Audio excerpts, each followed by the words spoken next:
আমার আল্লাহ তাআলা রব্বুল আলামিন ওনার হাবিবে দু জাহানকে ডাক দিয়ে বলেছেন, হাবিব আপনার নুরানি জবান মুবারক দিয়ে আপনি বলেন, ইন্নাস সালাতি নিশ্চয় আমার নামাজ, ওয়া নুসুকি আমার কুরবানি, ওয়া মাহইয়ায়া আমার জীবন, ওয়া মামাতি এবং আমার মরণ, লিল্লাহি রাব্বিল আলামিন একমাত্র আমার আল্লাহর জন্য। বলেন সুবহানাল্লাহ।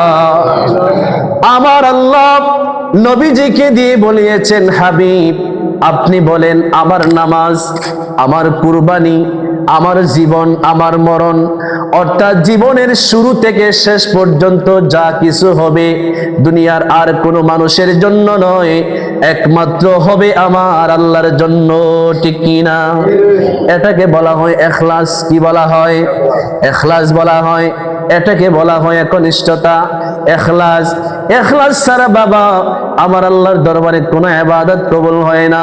এই জন্য আমার নবীজি ইখলাস শিক্ষা দেওয়ার জন্য ওনাকে জিবরিল আমিন প্রশ্ন করেছেন, ইখলাস কি? আমার নবী জবাব দিলেন, আনতা বুদুল্লাহ কান্নাকা তারা।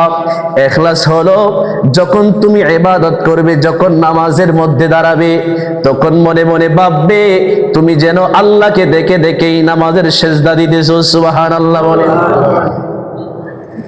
ফাইন লাম তাকুন তারাহু ফাইন্নাহু ইয়ারাক।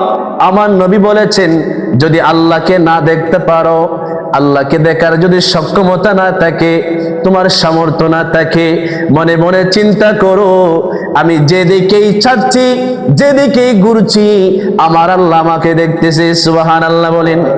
এই জন্য ইখলাসের গুরুত্ব আমার আল্লাহ তাআলা দিয়েছেন। ইখলাস ছাড়া নামাজ, রোজা, হজ, যাকাত কিছুই কবুল হয় না। আপনি যখন নামাজ পড়বেন, এই নামাজের মধ্যে যদি একনিষ্ঠতা না থাকে, নামাজ কবুল হবে। ইখলাস ছাড়া নামাজ পড়লে এই নামাজ আপনাকে জান্নাতে নিবে তো দূরে থাক, ওই নামাজ আপনাকে জাহান্নামের মধ্যে নিয়ে যাবে। আমার আল্লাহ তাআলা পবিত্র কালামের সূরা মাউনের মধ্যে বলেছেন, এমন কিছু নামাজি আছে তারা ধ্বংস হবে, তারা ক্ষতিগ্রস্ত হবে। কারা? বলেছেন আল্লাযীনা হুম আন সালাতিহিম সাহুন।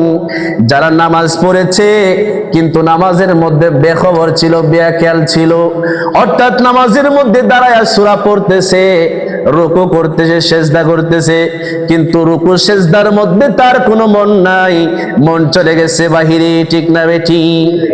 এই জন্য আল্লাহ তাআলা বলেছেন আল্লাযীনা হুম ইউরাউন, তারাও ধ্বংস হবে, তারাও ক্ষতিগ্রস্ত হবে।